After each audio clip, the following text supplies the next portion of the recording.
What is God in your term? God is that.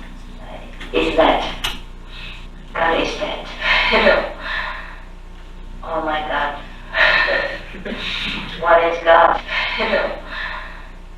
If you want to know, I can let you know in a few minutes at the initiation.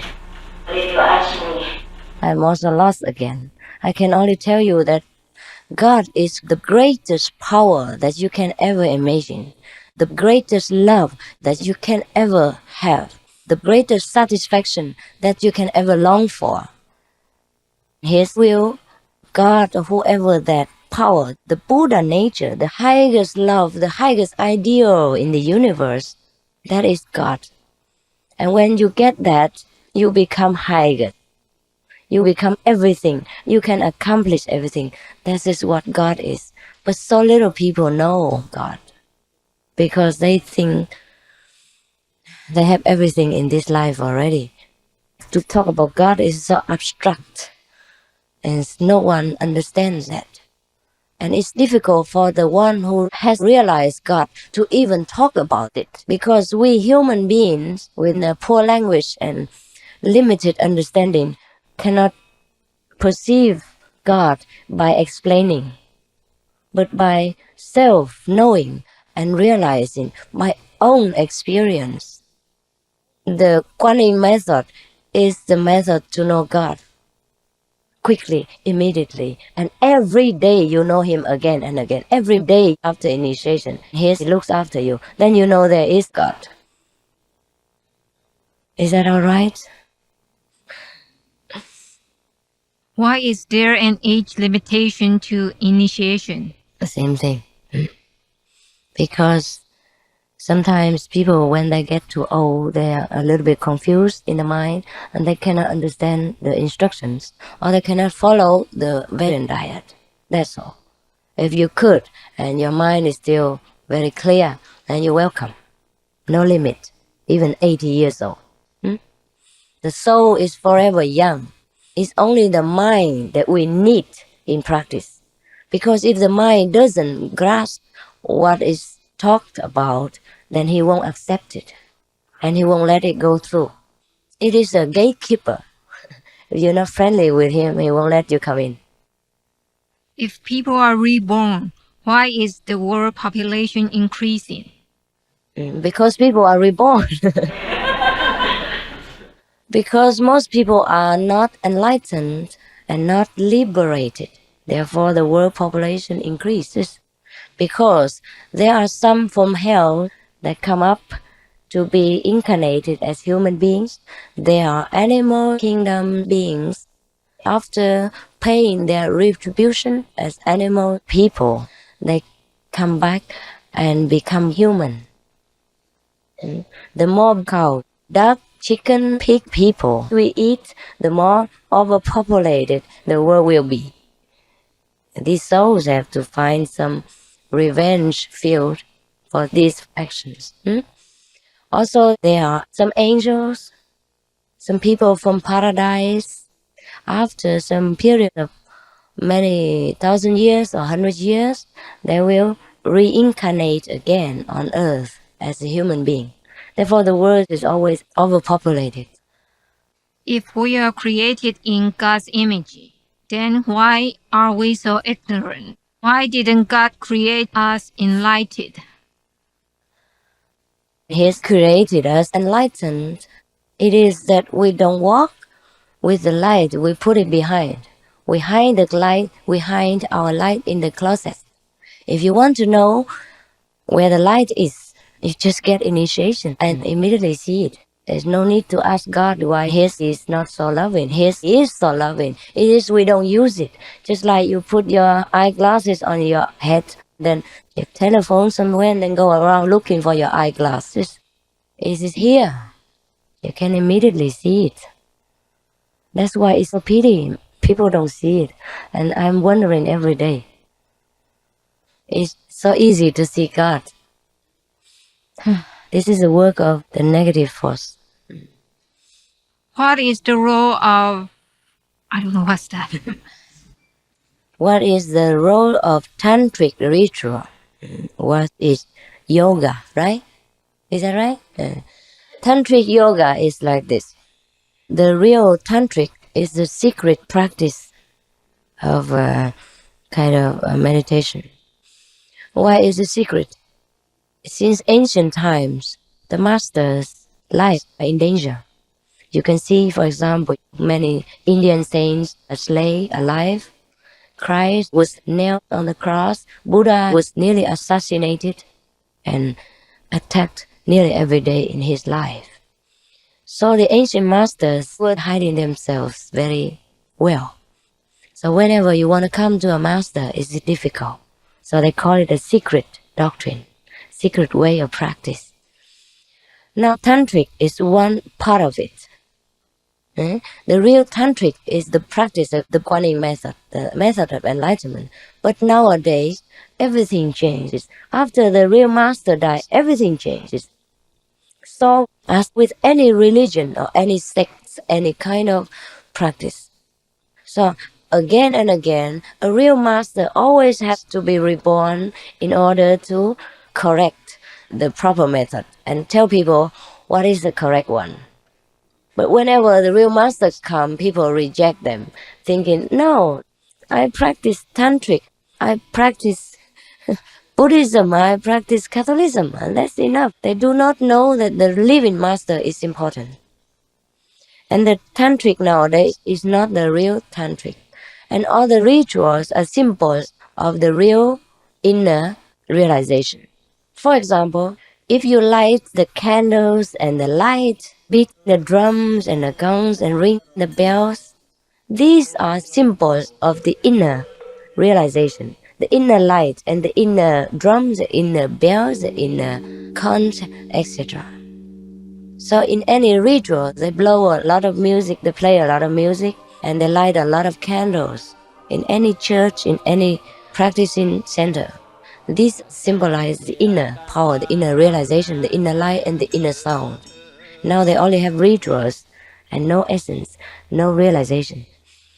And what is yoga? So was it yoga? Yoga, I don't know. Not yoga, no? No, choga. Yoga. What is that? The destruction of the ego. Oh, that's just Indian, right? No, this is Tibetan Buddhism. Oh, I see. Is that the... Just tell me a little bit about it and then I understand what it means. It's the ability to ritual to destroy the ego. Chud. The ritual of chud. Oh, the person go in near a dead person or a tomb, put in a tent over there, and every day kind of punishing himself and telling himself, I trample upon the ego and all that kind of thing. Oh, that is their practice. Sometimes it makes the person become crazy by this practice, more often like that. But the master will not care about this. He said, once you committed yourself to yoga, then you have to take the risk of gaining it or losing your life. Is that so? So I consider this too dangerous for the modern time, and we have not so much time to go to the cemetery or to put up a tent in an isolated and scary place in order to kill our ego. I believe to kill our ego is to merge ourselves with God. Yeah? When we are one with God, then we lose ourselves. And it's as simple as that. There's no need to try to tax your brain with outer punishment and hypnotism. Yes, I believe. Thank you. This is yoga. This is in Tibet, they practice like that. It's a little bit dangerous. You become so thin, so yellow and so white. You don't eat, and every day you might beat yourself. And sometimes you practice until it becomes really painful. You feel the pain that you convince yourself you are pain. And nobody kills him, but he thinks someone kills him. Nobody bites him, but he believes he's bitten. And that is very painful. And then you can become, NUT as... What is mind? Where does it exist in the body? When we use the term, I have changed my mind, what it means? What is the role of mind in the process of enlightenment? The mind actually doesn't exist.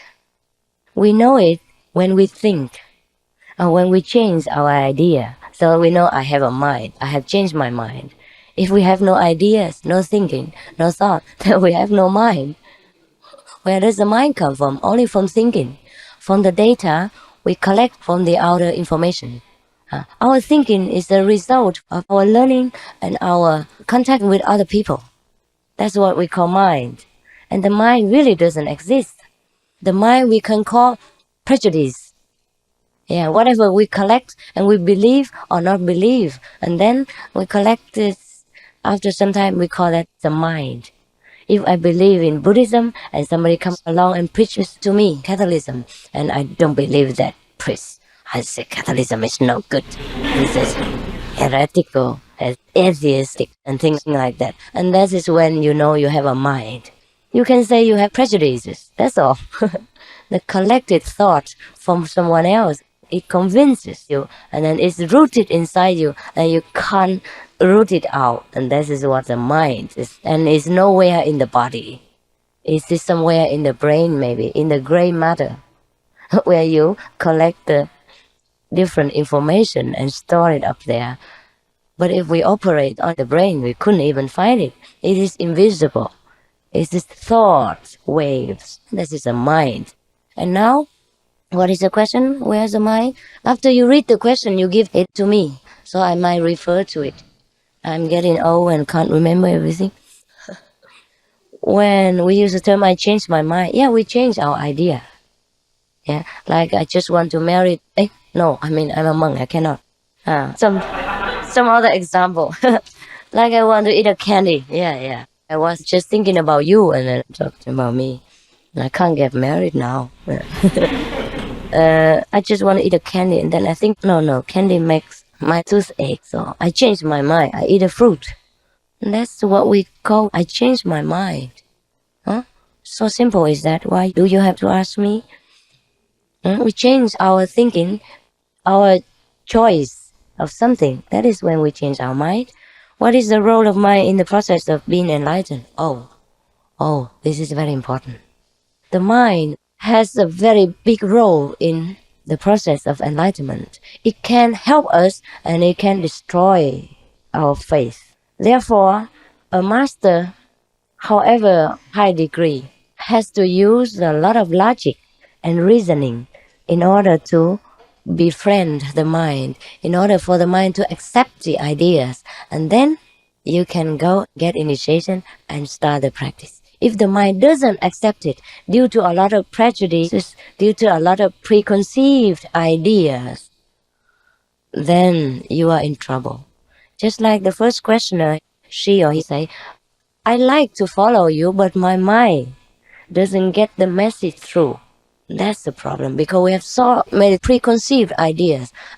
Like to become a Buddha, we have to read the Lotus Sutra thousands of times. To become Buddha, we have to read the Om Mani Padme Hum dozens of times. Or to go to heaven, we have to go to church every Sunday and listen to the priest's sermon, etc. We can't believe that the so-called Master Qinghai from Taiwan can give us God experience. And that is how the mind can hinder us, and it plays a big role in our process of enlightenment. Most people cannot get enlightened. Most people are born over and over again in this world and make the world population more crowded every day because of the mind. They could not break through the mind's gate in order to receive a master's instructions and be liberated. That's how great the mind is. It is the greatest after God, I tell you. It may be even greater than God, because here in this world, the mind controls everything. The preconceived ideas, the prejudice, the collected data control everything. And let us forget our inborn nature, and make us forget we are not these preconceived ideas. We are not to forget our judgment. We have to find our inborn wisdom. But the mind is always in between. And this is how the world is overpopulated. The mind. Ta lặng yên nghe kể bao chuyện nghiệp, từng lời ca như mật rót vào tim, còn lâng lâng theo cung bậc êm đềm.